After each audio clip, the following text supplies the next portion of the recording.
décimé son cheptel, il a semé la désolation sur ces terres par une action militaire organisée, scientifiquement organisée, avec des drones, des hélicoptères, des avions, des capsules de phosphore blanc et l'utilisation de laser.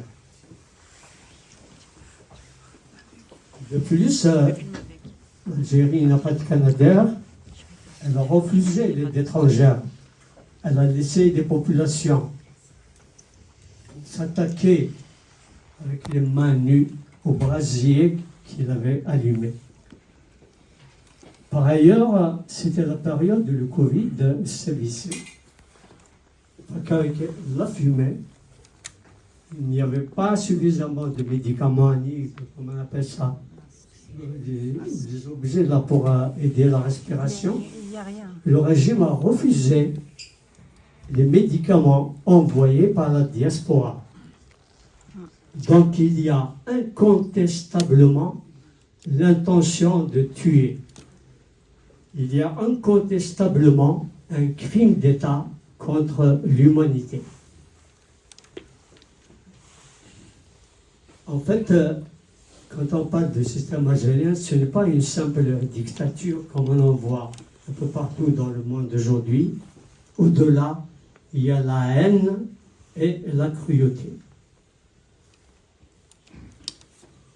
De ce récit, ce que je viens de dire, je vais tirer quand même 2 points qui m'interrogent. Premièrement, je parle du silence, de l'indifférence, voire de la complicité de la grande majorité des Algériens. Et principalement, je parlerai de l'élite, d'une grosse partie de l'élite arabophone. Devant donc ces tragédies que vit la Kabylie. En fait, on n'a pas entendu beaucoup de voix. Mais bien évidemment, il y a eu des éléments du Chaoui, du pays Chaoui, du Mzab, effectivement, qui ont été aux côtés de la Kabylie, mais on n'en a pas vu beaucoup non plus. Donc on n'a pas vu beaucoup de voix s'élever contre le génocide. Par contre, on entend crier à haute voix par des élites arabophones. On peut en citer quelques-uns par la suite. L'interdiction du terme kabyle. Aujourd'hui, se dire kabyle est qualifié de délit et il est même passible de prison. Alors on peut s'interroger sur ce point-là. Qu'est-ce qui dérange à ce point le système et cette élite, cette partie de l'élite arabophone, pour tolérer l'inadmissible génocide? Je parlerai d'abord de la référence à une histoire importée, étrangère importée, nationalisée, à un esprit complètement tourné vers un sentiment d'appartenance à l'arabité et à l'islamité, un esprit tourné vers l'Orient arabe. L'identité et une pensée, un système symbolique importé, parfois fabriqué et imposé, et qui sont inscrits dans la loi fondamentale de l'Algérie. Alors, tout ceci renvoie en fait à un suicide identitaire, faisant de ce peuple qui se veut arabe, s'il se veut arabe, il faut le qualifier d'arabe. Tout simplement, on n'a pas à dire que c'est des berbères arabisés, ceux qui ne veulent pas. Donc, à ce peuple qui se veut arabe, une image de déshérence culturelle et de déchéance identitaire. À ce niveau-là, la mémoire apparaît comme l'objet essentiel du champ historique et comme fondement de l'identité. C'est en ce sens-là que le régime s'acharne absolument à effacer cette mémoire, ce que nous retrouvons d'ailleurs dans l'affaire de la VNTLF. Donc, une réactivité que l'on constate à chaque parole prononcée, à chaque mot écrit, une réactivité qui se conjugue dans une énorme frustration avec la violence et la haine de la kabylie. Et de là, tout est permis.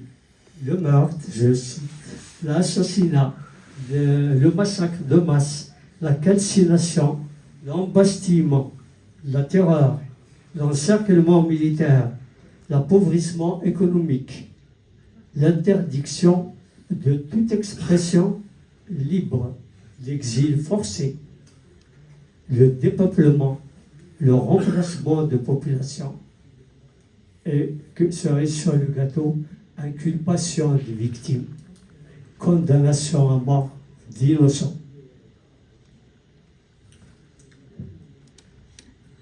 Et malgré tout, on voit que tout ceci n'assouvit pas cette volonté d'effacer définitivement toute la miséricorde, spécialement la Kabylie. Vous voyez qu'on a continué à brûler la Kabylie, et je pense qu'il y aura d'autres actions aussi dramatiques par la suite.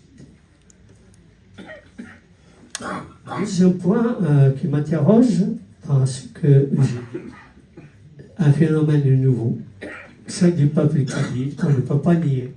C'est l'altération de la valeur de protection et de solidarité l'Anaya. On appelle l'Anaya Tedef.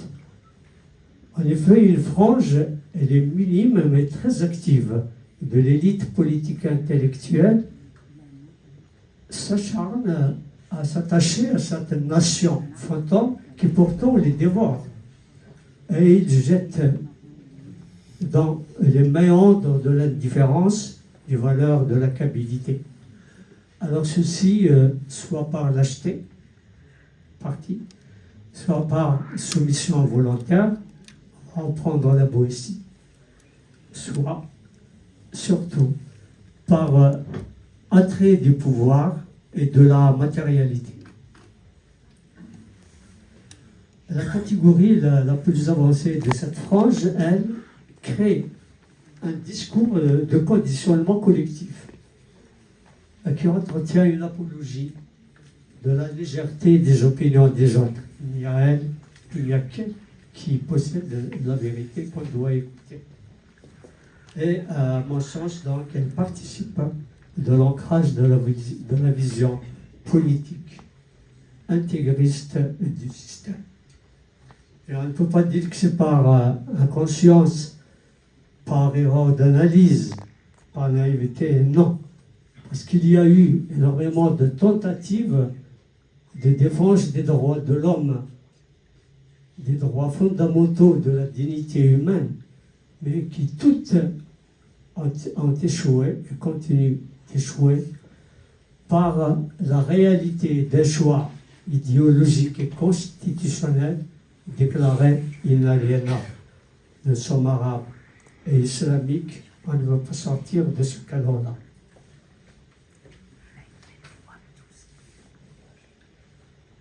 On en arrive donc à l'affaire de l'Alvan et Firaten, qui n'est en fait qu'une affaire dans l'affaire, comme aurait dit un certain ministre français, organisée et exécutée de bout en bout par les services algériens. Moi, je vois des objectifs essentiels à cela. Donc, premièrement, vouloir cacher le crime étatique contre l'humanité, ce qui est ridicule puisque tout a été filmé, des vidéos sont déposées auprès d'organismes internationaux, auprès de chancelleries des autres pays. Deuxièmement, D'ailleurs, à ce point, sur ce plan, on peut, parce que tout est connu, on peut déplorer le silence assourdissant de la communauté internationale sur ce qui se passe en Algérie en général et en Kabylie en particulier. On n'a pas vu les émissaires de l'ONU dire énormément de choses sur les crimes commis. Deuxièmement, donc, cet accent visait à attiser la haine du Kabylie, à provoquer une guerre civile des Algériens contre la Kabylie, permettre à l'armée d'intervenir et partant perpétrer des massacres à grande échelle. Là, je termine en posant une question. Pourquoi le choix de l'Arvan et TRFM? Moi, je vois d'abord la figure et la voix de Farman Soumaï, c'est-à-dire la voix de la souveraineté de la Kabylie, du refus du colonialisme, du refus du despotisme. Et lorsqu'on se penche sur l'histoire de la Kabylie, on voit que tous les soubresauts sont conditionnés par le rejet de la tyrannie. Il y a aussi la figure de l'architecte en chef du congrès de la Souma, Ma'abanallah. Donc, deux symboles historiques qui pèsent lourdement sur l'orientation politique et idéologique du régime algérien. On est arrivé alors à ce que l'on demande à la Kabylie de s'excuser de ce qu'elle n'a pas fait. On est arrivé à prononcer des condamnations surréalistes dont nos avocats vous parleront plus amplement. Je vous remercie de m'avoir écouté.